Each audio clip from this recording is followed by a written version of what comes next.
Here we go, girls. Time for your story. Once upon a time, there was a poor old widow who lived in poverty with her only son, Jack. Come on. They had nothing except a cow which they milked to generate a bit of cash. Oh, they also had a big axe, but more of that later. Eventually, the cow got a bit past the old milking lark, so Jack's mum sent him off to the market to try and sell the cow. Anything to put a bit of grub on the table. However, on the way to the market, Jack got sidetracked by this scrawny little tow rag he met en route. As luck would have it, the tow rag was in the market for a knackered old cow with a bit of Starship mileage and offered Jack 5 magic beans for her. Now, Jack didn't exactly deal from the top of the deck, so he accepted the 5 magic beans and raced home to see his poor old lady. The stranger was well pleased. He had been ready to pay 6 magic beans, no arguments. Ma wasn't impressed. Understandably, she thought Jack had been turned over good and proper, so she threw the beans out the window, put a decent-sized flea in Jack's ear, and sent him off to bed with no tea. When Jack woke up next morning, he threw open the curtains, only to find this bloody great big beanstalk growing outside his window.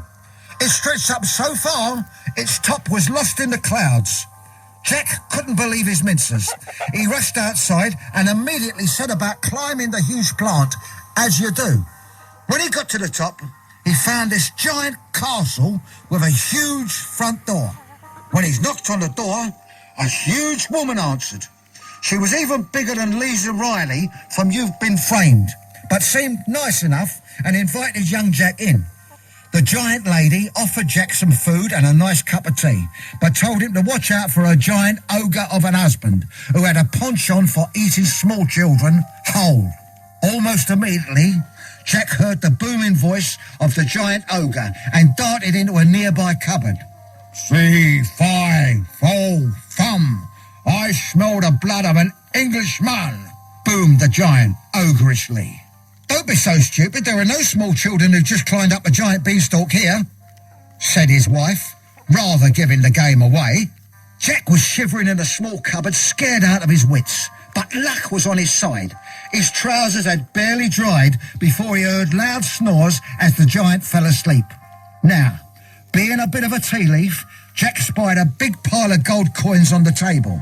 After he'd availed himself of a couple of pocket loads of hot cash, he legged it back down the stalk to his mum. She was dead chuffed at her son's thieving skills. However, like all thieves, Jack had got the taste and wanted more. Like a drug it is, thieving.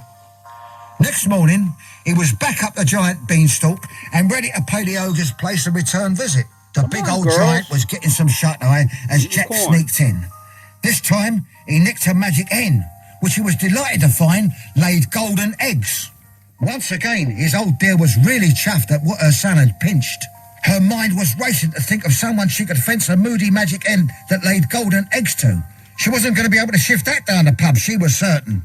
But Jack still wanted one last crack at the ogre's house before he hung up his crowbar, so off he went in search of the ultimate swag. He wasn't interested in videos or microwaves. This boy wanted something really special to put a big smile on his old mother's face. So once inside the house, he knew exactly where he was going. He'd got his eye on a magical gold harp, which he'd spied last time he'd cased the joint. Once again, he waited for the giant to fall asleep, then grabbed the harp and was off on his toes, out the window, heading for home.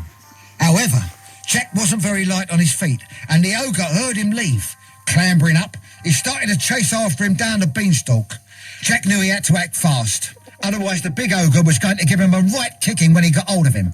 So once at the bottom, young Jack picked up a huge axe, I told you it would come in handy, and started to hack down the stalk. Sure enough, the beanstalk snapped in two, the ogre hit the deck and was run over by a number 73 bus which was on a diversion because of a burst water main or something.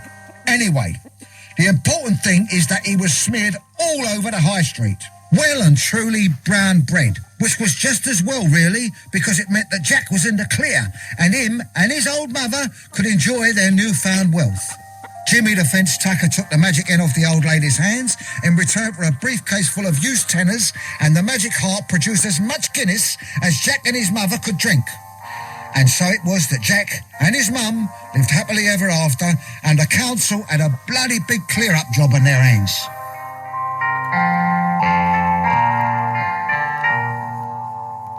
A Book at Tea Time, read by Harvey the Tough Farquhar.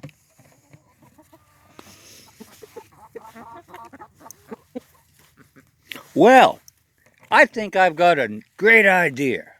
Why don't I take and hard-boil some eggs, spray paint them gold, and find some sucker down the road that'll buy one of you chickens as a chicken that laid the golden egg? Who wants to volunteer?